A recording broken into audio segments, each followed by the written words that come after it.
So first, we'll start with Jesus versus the atheist. Atheism is this: there is no God. No, theos, God. There is no God. That's not entirely accurate. Hello, everyone. I'm Professor Plank. I respond to various theological and ideological questions and claims from a rationalistic and naturalistic approach in an effort to give and explain the opposite viewpoint and help to balance the conversation. Mark Driscoll is an all-around reprehensible individual. Even a cursory glance at his pastoral record finds numerous instances of misogyny, homophobia, bigotry of all kinds, and even got to the point where he was kicked off stage at a Christian convention when he accused the entertainment that they had booked, which included a sword swallower, of being akin to a strip club for women who have the Jezebel spirit. And it doesn't take long listening to any of his sermons to get the sense of a blowhard Christian nationalist trying to reinforce the idea of big alpha males like him being in charge of the women folk and basically in the driver's seat of society at large. But when I came across a little vid of one of his sermons where he entitled it, "Atheists Are Satanists," I just had to give it a look-see. And something else that is readily apparent upon first glance of a Driscoll sermon is that he engages in an absolute ton of religious gish galloping, which is an argumentative technique where one attempts at overwhelming an interlocutor with as many arguments as possible without regard for accuracy or the strength of the arguments. This is especially disingenuous when the interlocutor is not allowed to interrupt and address the arguments, as in formal debates or in writing. To the spectator unfamiliar with this strategy, the interlocutor's inability to accurately respond to all of the claims in a given time is fallaciously seen as a win for the gish galloper, or it appears to lend credibility to the arguments made, when in fact it does not. Mark engages in this fairly commonly, so when he has a captive audience in his congregation, he can gish gallop to his heart's content, throwing out dozens of incorrect claims and assertions in seconds, and he knows that he's never going to be fact-checked on anything he's talking about. Fortunately, through the power of video editing and my obsessive pedantry, we can fact-check the shit out of Mark when he attempts to tie atheism, which is not believing in any god, to Satanism, which is believing in Christian mythology, including the Christian God, in order to believe in Satan and worship him as their god. So even though Satanism kinda requires belief in at least two gods, the Christian God and Satan, and the sole requirement for atheism is believing in no gods, let's see how Mark is going to attempt to square this particular circle and insist atheism is akin to Satanism. But before we get to that, if you end up liking what you see in this video and would like to help out the channel, make sure to subscribe and click the bell so you'll always be notified when new content comes out. Check out my social media, including my Patreon, Twitter, and Blue Sky, all linked in the description. And of course, like this video, pop in a comment. All that goes a long way towards pleasing the YouTube algorithm, who knows that skeptical stances stifle superstitious suffering, scientifically supporting sensible solutions, and seeking substantial, systematic study, shunning supernatural stories. Self-sufficiency shines, shaping society's secular structure while shitting on spiritual, supernatural subjugation. May keep my channel motoring along. Now on to today's video. So first, we'll start with Jesus versus the atheist. Atheism is this: there is no God. No, theos, God. There is no God. So back to this old chestnut. No, atheism does not definitively mean no God. Mark, you broke the word down into its parts, and then you got both parts wrong in their meaning. Let's start with the easier of the two, the prefix a. A does not mean no. It means not or without. Now this may seem like a trivial difference, but trust me, it matters once we get to the second part of the word. So, you say that theos means God. And Mark, you are correct about that. It's from the Greek. Theos does mean God. But the word we're talking about, the word that we're trying to define, is not atheos. It's atheism. And theism does not mean God. Theism means belief in the existence of a god or gods. So atheism literally means without a belief in God or gods. And with this definition, it captures all manner of non-believers. The positive and negative atheists alike. The agnostics, the non-spiritual, naturalists, materialists, even certain religions that don't profess a faith in any deities. All encompassed under the umbrella term atheist. Now, Mark is intentionally trying to separate atheists from those other categories for a few reasons. For one, it's part of the age-old apologetic tactic of attempting to faction off the various non-believers into different classifications, so that when they set their sights on atheists, or whom they claim to be the only true atheists, the positive, no God exists and I'm sure of it atheists, they can attempt to reverse the burden of proof, insisting that atheists must prove that their God doesn't exist, or else they win the argument by default. But also, Mark is trying to separate out all non-believers so he can classify them as different things, all of them supposedly bad, which we'll see as Mark goes on in his sermon. Statistically, 4% of Americans now identify as atheists. And why would he want to separate all the non-believers into different camps, you ask? For this reason right here. So that he can claim only 4% of Americans identify as atheists.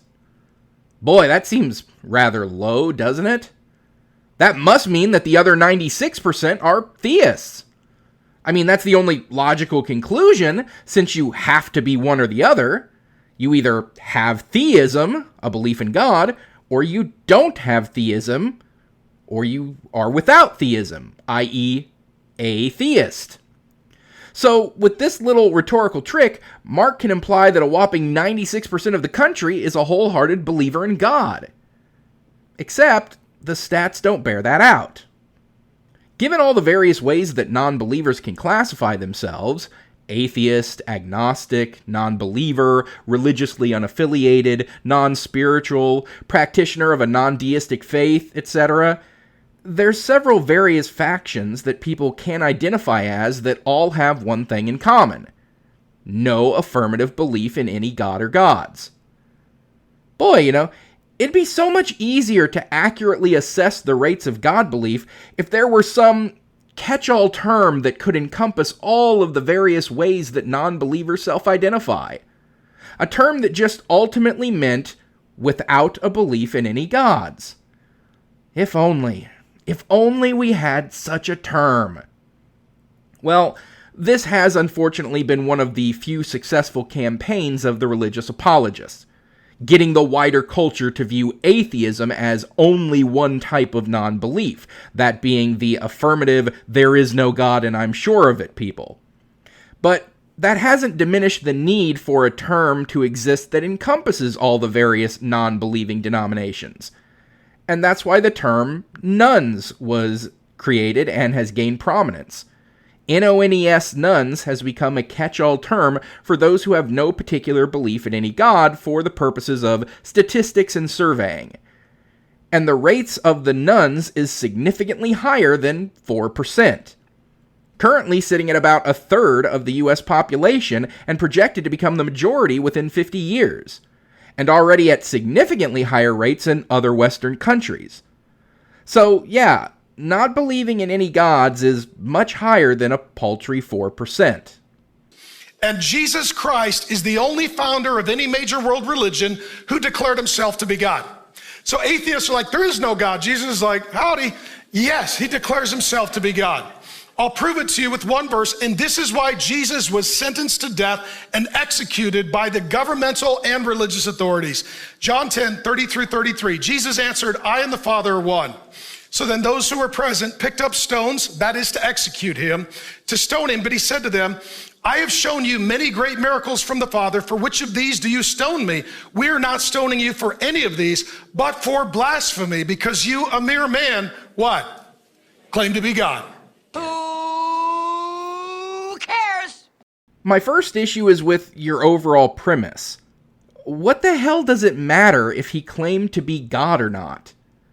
Does claiming to be God incarnate give his overall religious and spiritual claims some kind of extra weight? Is it more likely that everything Jesus was claimed to have said is the unabridged truth just because he claimed to be God in human form? Well, why? How does claiming divinity give extra oomph to your rhetoric? And I mean, let me ask you this, Mark.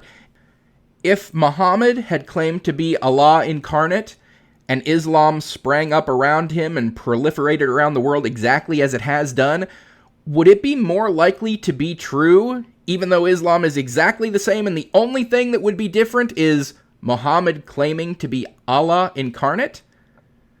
I mean, just by virtue of the fact that he claimed to be God? I mean, how does a claim of being God make one's overall claims more likely? You're going to have to explain that one to me. But also, there's no shortage of religious figures and leaders throughout history who have claimed to be the incarnation of gods. The Egyptian pharaohs were considered divine and were believed to be living gods or to embody divine power.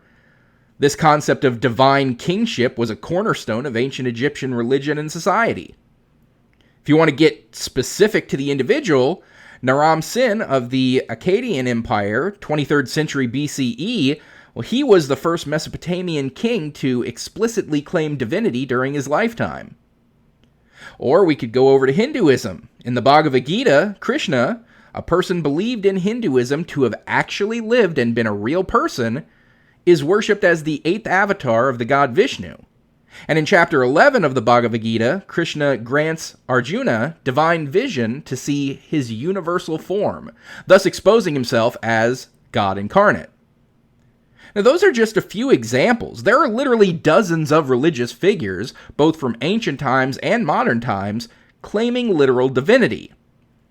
But Mark was smartly attempting to hedge his statements when he said that Jesus was the only leader of a major world religion to have claimed divinity.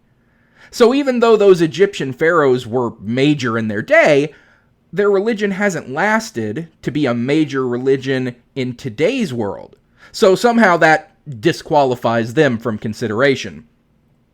There are no modern Mesopotamians, and their faith has all but died out, so again, they don't really count. But what about Hinduism? 1.2 billion practitioners and the third largest world religion after Christianity and Islam, and that doesn't count? I would think it would have to. And if being a religious figure in a major world religion while also claiming to be the incarnation of a god is supposed to give your claim extra weight and likelihood, how are you going to deny that to Krishna, Mark? I would imagine it's likely because Mark doesn't know the first thing about Hinduism and probably doesn't even consider it a major world religion. Wouldn't surprise me if he's never even heard the name Krishna. I mean, after all, it's not Christianity, and anything that isn't Christianity is just some kind of pagan nonsense. Am I right, Mark? Oh, it's so icky. But yeah, at the end of the day, Mark gives no reason why claiming to be an incarnation of God gives your claims any more believability or veracity. And he really didn't need to go so far into attempting to prove that Jesus claimed to be God, because it's not like I, as an atheist, care one way or the other what Jesus claimed. Whether it's a false claim and he never actually said it, or he did say it and was either lying or deluded, any way you slice it, I don't believe him. Oh, but it was attested to in the Bible that he actually said it? Well,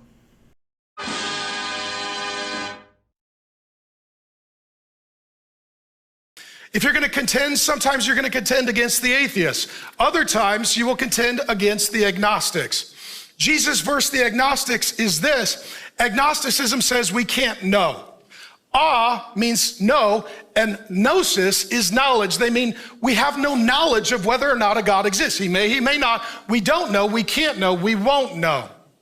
This is the fastest growing category of spirituality in the West. They are called the nuns, and now 3 in 10 Americans, especially younger generations, identify as nuns. Here we see again Mark attempting to separate out the atheists from the nuns in order to insist that the nuns aren't actually non-believers. Well, the term nuns was really coined by Pew Research during their religious surveys of the United States. And no, it is not just a synonym for agnostics who don't claim to know one way or the other. The nuns are comprised of about 20% agnostics, 17% atheists, and 63% say that they are nothing in particular, basically eschewing any religious or irreligious labeling.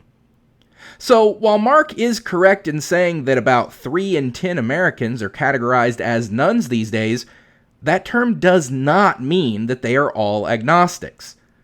And frankly, agnostic is an insufficient term when seeking to gauge whether a person believes in God or not. As Mark stated, agnostic means without knowledge. But the question isn't whether or not you know God exists. It's whether or not you believe that God exists. There are plenty of people who believe that God exists, but if you ask them, they will not claim that they know that God exists, as that would be an abdication of faith altogether. Belief in God, particularly within Christianity, is supposed to be a leap of faith. But you don't have faith in something that you know to be true. Now, this may seem like just arguing semantics, but it matters when the question of what an agnostic is in regards to religion comes up. There are many an agnostic theist, which would be someone who believes in God but doesn't claim to know with 100% certainty. Just as there are agnostic atheists who lack belief in God but don't claim to know with 100% certainty. But typically when the word agnostic is used in the religious context, it's used as a shorthand for agnostic atheists rather than intended to encompass agnostic theists as well. So then, between the agnostic atheists and the presumed positive atheist in the nuns' camp, atheists in general would make up at least 37% of the nuns. And who knows how many of the remaining 63% would actually fall into the atheistic category if they weren't refusing all religious and irreligious labeling. But yeah, when it all shakes out, way more than 4% of the US population are atheists, and Mark is wrong as he can be in trying to conclude that all the nuns are just agnostics waiting to be convinced of his God. And let me say this. Jesus Christ is God in the flesh on the earth. We have all the knowledge we need. Every Christmas, you get a Christmas card that talks about Jesus. It calls him Emmanuel, which is God with us. The agnostics are like, we don't know. Jesus is like, I'm right here, walking around, preaching, teaching, doing miracles. Did you just attempt to prove Jesus' divinity because Christmas cards exist? You have lost your mind. In addition, what we're seeing today, especially with younger emerging generations, is an increased contending in Jesus versus the occults. The occults are demonic spiritual practices forbidden by the Bible. These are everything God creates, Satan counterfeits. And the occult is a counterfeit of being spirit-filled. Instead, it's being demon-filled. Wait a minute. Everything God creates, Satan counterfeits. That's what you said. But God created everything. Isn't that the prevailing narrative in Christianity? Everything that exists was ultimately created by God, right? As it says in Isaiah 45:7, I form the light and create darkness. I make peace and create evil. I, the Lord, do all these things. Didn't God create Satan? Doesn't God have perfect knowledge of the future, including everything that any of his creations would ever do? And if so, doesn't that mean that anything Satan ever did, God specifically created him with the knowledge that he would do those things? In effect, creating him in order for him to do those things. After all, it's all part of his divine plan, isn't it? Every time any person of faith achieves something or creates something, like an artist creates a beautiful work of art, or a writer writes an amazing novel, don't they always give credit to God for inspiring them and giving them the gifts in order for them to create in the first place? So, which is it? God creates everything, and anything that his creations create is ultimately his creation as well, due to his omnipotent and omniscient nature? Or do we have the ability to go against God's plan and his knowledge and create things that God never intended and never wanted and would rather not have been? But he can't stop us from doing so because of free will and all that jazz. I mean, you truly cannot have it both ways, Mark. If God creates everything, then that includes all of the so-called occult stuff. And if God has no say or control over them, then he isn't omnipotent. You can't give God credit for everything good and then say it's not his doing when it's stuff you don't like. This would include Wicca, witchcraft, the New Age, new spirituality, psychics, channeling, astrology, clairvoyance, divination, the Freemasons, which are occult and an occult, oracles, tarot cards, Ouija boards, Native American shamanism, spells, sorcery, spirit guides, auras, palm reading, and paganism. That was a mouthful. And here is the Christian gish galloping in full effect. Mark just vomited up a plethora of practices and beliefs that he's casting under the rubric of occult and from Satan, many of which are just aspects of other religions or spiritual practices that have nothing to do with Christianity, which would include having nothing to do with Satan, such as Native American shamanism, which is really just Mark's way of castigating all the various faith traditions of indigenous people as demonic. And paganism, that word literally means a religion other than the one of the main world religions, specifically a non-Christian or pre-Christian religion. By that definition, literally any and all religions that aren't Christian are technically paganism. I guess that's why old Krishna's claims of being the incarnation of a god don't really count, because Hinduism is just paganism after all. And that means it's from the devil, right, Mark? Ben Franklin is the devil! Then there's plenty of things on this list that practitioners of them have been Christian and claimed these powers as being gifts from the Christian God. I mean, clairvoyance and divination were abilities that the various Christian prophets claimed to have and that they were bestowed upon them by God. John of Patmos was the author of the Book of Revelations. Now, how exactly would he be able to write about what was going to happen in the future if he didn't have clairvoyance, which is really just a supernatural ability to perceive events in the future? Divination is just another word for the same thing. All the Christian prophets had to have clairvoyance and divination, but apparently these things are occult and demonic. And then he mentioned Ouija boards. Ouija boards were a goof created in the 1890s and marketed by Parker Brothers. The word Ouija is literally trademarked by Hasbro. But yeah, toys can apparently be demonic too. So yeah, Mark is basically castigating any and all spirituality of any kind that is not expressly Christian as being occult and therefore the work of the devil. Everything is the devil to you, mama! So, what we're seeing today is an explosion in the occult. Technology and social media is allowing people to gather around what was previously outlier pagan practices now becoming mainstream.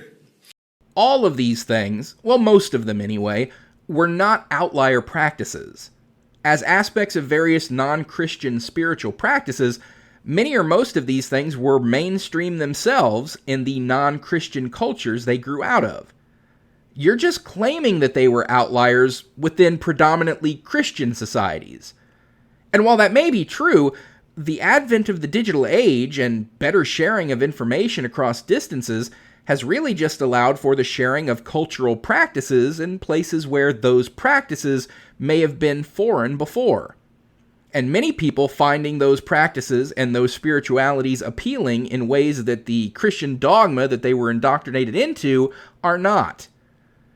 I understand how, being a Christian nationalist apologist, the idea of the proliferation of non-Christian, non-American cultural and spiritual practices may scare you, Mark, but you'll excuse me if... I don't give a shit. Now we're going to deal with Jesus versus the world religions. I'm going to hit them very, very quickly, but I'm going to look at four things. I'm going to look at their founder, their writing, their view of God, and their view of Jesus. Number one, we're going to start with Jesus Christ and Christianity. Our founder is Jesus Christ. Our writing is the 66 books of the Old and New Testament. God wrote a book. If you want a word from God, open the Word of God. We believe the whole thing, and we believe that when you read the Bible, the Holy Spirit reads you, and it's the only book when you read it, the author will sit down and meet with you, and he loves you, and he wants to speak to you through his Word. That's what we believe.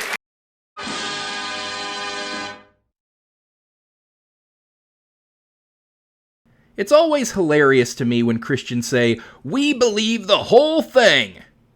The hell you do! You can't possibly, given that the Bible contradicts itself on every other page. The people who talk about how homosexuals should be put to death clearly don't believe in turning the other cheek. The people who say an eye for an eye clearly don't believe that it was the right thing to do for 42 children to be mauled to death by bears for making fun of a guy for being bald. I mean, wouldn't the eye for an eye crowd conclude that those 42 kids should themselves get made fun of rather than be killed by bears? How many Christians can you find at Red Lobster every Sunday right after getting out of church, dining on the very shellfish that the Bible forbids? Every Christian picks and chooses which parts of the Bible to believe and which parts to reinterpret as basically saying the exact opposite of what a plain text reading of it would actually indicate. Which is exactly why so many Christians can claim that Christianity is against slavery, even though their own holy book explicitly condones, endorses, and gives rules for how to engage in slavery. Oh, good. Reverend Lovejoy will make Marge take me back. He has to push the sanctity of marriage, or his God will punish him. Get a divorce. But isn't that a sin? Marge, just about everything is a sin. You ever sat down and read this thing? Technically, we're not allowed to go to the bathroom. No, in almost all cases, Christians believe in the parts of the Bible that they like and ignore or reinterpret the parts that they don't. That is, of course, if they've even bothered to read the thing in the first place, which the vast majority of Christians do not. When polled on questions about the Bible and Christianity, Christians could only average 8.2 correct answers out of 14 questions. Meanwhile, us dirty, demonic, heathen atheists did a little bit better with 8.6 questions correct. But we atheists did significantly better on questions about other world religions, 6.1 correct answers out of 13 questions, versus the Christians who managed a paltry 3.9. I guess this might be why Mark doesn't have the faintest idea that Hindu is a major world religion, or that one of its central figures claimed to be God. But yeah, your average Christian doesn't know crap about the Bible that they profess to believe in the whole thing. The next 40 seconds or so are just Mark blasting through a general statement of Christian faith. Pretty much just a rewording of the Nicene Creed. You know, that crap I had to spew every Sunday morning. I believe in one God, the Father Almighty, maker of heaven and earth, of all things seen and unseen. I believe in one Lord Jesus Christ, the only begotten Son of God, born of the Father before all ages, God from God, light from light, true God from true God, blah, blah, blah. And that's the end of his video. I don't know why he chose to cut it right there. He was supposed to be going on to talk about Jesus versus the other world religions, but he never even got around to them. Well, no more so than he had already mentioned in terms of vilifying any non-Christian faiths as pagan and therefore occult and therefore from Satan. But also, wasn't his entire thesis in this video supposed to be that atheists are Satanists? I mean, that is the title of the video. And while he did start off talking about atheism, he only did so from a statistic, demographical standpoint. Though he mischaracterized what atheism is and what agnosticism is and what the numbers of non-believers actually stands at, he didn't really say anything at all about non-belief coming from Satan. And he sure as shit didn't come anywhere near making the argument that not believing in God in any way equated to worshiping Satan. Now, I have certainly seen the occasional apologist attempt to make that claim, that atheism in practice is all about hating God, and therefore is really the fruits of the works of the devil. And so even though atheists may not realize it, they're secretly, even secretly from themselves, worshiping Satan when they deny God. Now, as nut-butteringly stupid as that line of thinking is, it is at least an attempt to castigate atheism as being in line with Satanism. But Mark didn't even do that. Oh, he did attempt to connect virtually any non-Christian spiritual practice with Satanism, insisting that anything God didn't create must come from Satan, and that God certainly wasn't behind the formation or practice of any non-Christian spiritual beliefs, so therefore everything that isn't explicitly Christian must be occult, and therefore from Satan. But all of that stuff, the witchcraft, the astrology, Native American spiritualism, the Freemasons, and Ouija boards, well, none of that is atheism. So if all of those things were satanic, none of them are not believing in God. So just where does any attempt to showcase atheists as Satanists appear in this video? Did I miss it? Did my eye glaze over during the proselytizing and he slipped it in when I wasn't looking? Or was this more likely just a clickbaity title that failed to deliver on the stated goal of the sermon? And boy, if I had $1 for every sermon I've heard that failed to deliver, I'd be a rich tribble today, I can tell you that much. And so, at the end of the day, my final thoughts for Mark Driscoll and his dipshittery is as follows. Your mother was a hamster, and your father smelt of elderberries. And so that is where we'll end things for today. So thanks for watching, everyone. Don't forget to like this video, comment, and subscribe so you'll always be notified when a new video comes out. Check me out on Twitter, Blue Sky, and Patreon if you'd like to support my work directly. My Teespring if you want some Plinky merchandise. All that link below in the description. Special shout out to my most recent super thankers here on YouTube, Salvi Mike, Autumnal Fling, and Hermage 2. And with that said, until next time, I'm Professor Plink, reminding you to keep striving for greater understanding. It's the best way to get wherever you want to go.